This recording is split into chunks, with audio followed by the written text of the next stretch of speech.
इस बच्चे ने लालू यादव, तेजस्वी यादव सबको फंसा दिया है। जानते हैं क्यों? इस बच्चे ने दो बड़ी गलती कर दी है और इसकी दो गलती इसका सारा हीरोपंती बाहर कर दिया। ये बच्चा बहुत आगे जा सकता था। बहुत आगे का मतलब समझिए, बहुत आगे। 6 साल का बच्चा भैया, पहली क्लास का बच्चा अगर इतना बोल सकता है, और वो भी mic on camera, SP, DM, किसी के पास भी पहुंचकर ये बोल सकता है, कोई डर नहीं है, तो ये बच्चा वाकई बहुत हिम्मत वाला है। और ऐसे बच्चे ही चंद्रशेखर आजाद और सुभाष चंद्र बोस बनते हैं। लेकिन इस बच्चे का भविष्य उसी समय खत्म हो जाता है जब ये एक पार्टी का गुणगान करने लग जाता है। इस बच्चे ने दो बड़ी गलती कर दी है। एक, लालू यादव और तेजस्वी यादव को फंसा दिया है। बिहार में सबसे ज्यादा जमीन लालू यादव का है। बिहार में सबसे ज्यादा जमीन देख लीजिएगा, लालू जी का है। हाँ, सोचे कि राजमाता राबड़ी देवी जी का सुरक्षा कर देते हैं। राजमाता का मतलब क्या होता है? राजमाता जो राजा का माँ होता है उसको कहते हैं। राजा कौन है? सम्राट जोशी? नहीं, तेजस्वी यादव जी। कहाँ राजा? बिहार में सबसे ज्यादा जमीन देख लीजिएगा, लालू जी का है। राबड़ी देवी राजमाता है, तेजस्वी यादव राजा हैं। तो भाई, बिहार में राजा तो नहीं चाहिए। ये राजतंत्र नहीं है, ये लोकतंत्र है। और गरीबों का नेता, गरीबी से उठकर आया हुआ नेता, वो गरीबी जिसके पास रहने का खुद का घर नहीं था, भाई के सरकारी क्वार्टर में रहकर जो पढ़ते थे, वो आज बिहार में अगर 15 साल के शासनकाल में सबसे ज्यादा जमीन के मालिक हैं, उनकी पत्नी राजमाता है, तो फिर नीतीश कुमार तो 20-21 साल बिहार में शासन किए हैं ना। फिर तो लालू यादव से भी ज्यादा इनके पास जमीन होना चाहिए। तो ये बच्चा, इसकी बात को लोग भले ही बच्चा की बात कहकर नकार देंगे, लेकिन ये जो कह रहा है, ये लालू यादव को फंसा रहा है।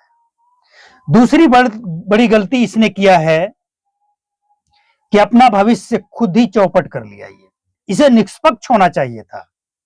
किसी पार्टी से कोई संपर्क नहीं। जो गलत करेगा, चाहे वो किसी की भी सरकार हो, गलत नीतियों के साथ खड़ा होगा। ये इसका ये टेंशन होना चाहिए था कि हम गलत नीति के साथ खड़े हैं। हमारा विरोध न किसी पार्टी से है, न किसी सरकार से है। लेकिन अगर कोई सरकार गलत करता है, गलत नीति बनाता है, तो हम उसके खिलाफ हैं, और सही नीति बनाता है तो हम उसके साथ खड़े हैं। निष्पक्ष अगर ये लड़का होता तो इसे भगत सिंह, सुभाष चंद्र बोस का दर्जा दिया जा सकता था। लेकिन अब ये बच्चा एक पार्टी, एक परिवार का चाटुकार, दरबारी और चमचा बनकर रह गया है। सबसे हैरान करने वाली बात यह है कि बहुत सारे मीडिया वाले इसके पास जा रहे हैं, सवाल पूछ रहे हैं, क्या बनोगे, क्या करोगे, कहां से ये सवाल पूछ लेते हो। लेकिन कोई ये नहीं कह रहा है कि बेटा अभी पढ़ाई पे ध्यान दो। ये जो तुम कर रहे हो ना, इसे राजनीति कहा जाता है। आने वाले कुछ टाइम में तुम ऐसे फेंक दिए जाओगे ना कि कोई पूछेगा तक नहीं। हाँ, एक काम होगा, तुम वायरल हो गए हो, अपना सोशल मीडिया पे अकाउंट बना लो, जो बोलोगे 2-4, 10,000, 20,000 व्यूज आ जाएंगे, 10-20,000 महीने का पेमेंट आता रहेगा। लेकिन तुम इससे ज्यादा कर सकते थे। तेजस्वी यादव की तारीफ करो, लेकिन यही तेजस्वी यादव जब बड़े होंगे ना, तो भले तुम्हारे परिवार को, तुम्हें अपने पार्टी में जगह दे दें, लेकिन इस परिवार के नीचे ही तुम्हें रहना पड़ेगा। तो ऐसे लोगों को, ऐसे परिवार को एक पार्टी में ना बंद करके निष्पक्ष बनिए और सरकार के हर वो नीति के खिलाफ आवाज उठाइए। बहुत अच्छा बोला, लेकिन फंस गया। बगल में इस बच्चे का हमने एक और वीडियो देखा जिसमें ये कह रहा है कि तेजस्वी यादव मुख्यमंत्री बनेंगे तो सबको रोजगार और न्याय मिलेगा। तो बगल में झारखंड है, जहां ये सरकार का हिस्सा है, सरकार में है, वहां ये जाकर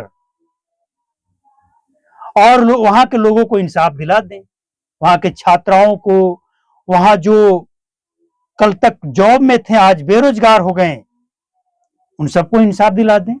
एक मिसाल बनेगा ये, और उस मिसाल को बिहार के लोगों के सामने लेकर आए कि हमने सत्ता में होते हुए ये इंसाफ किया है और यही इंसाफ बिहार में करेंगे, तब तारीफ होगा ना भाई। ऐसे कुछ भी बोल देने से नहीं होता है, काम करना पड़ता है, और काम करने के लिए ना निष्पक्ष होना पड़ता है। तो ये बच्चा बोल तो अच्छा रहा था, लेकिन अब इसका जो भविष्य है वो एक पार्टी, एक परिवार के अंदर सिमट कर रह गया है।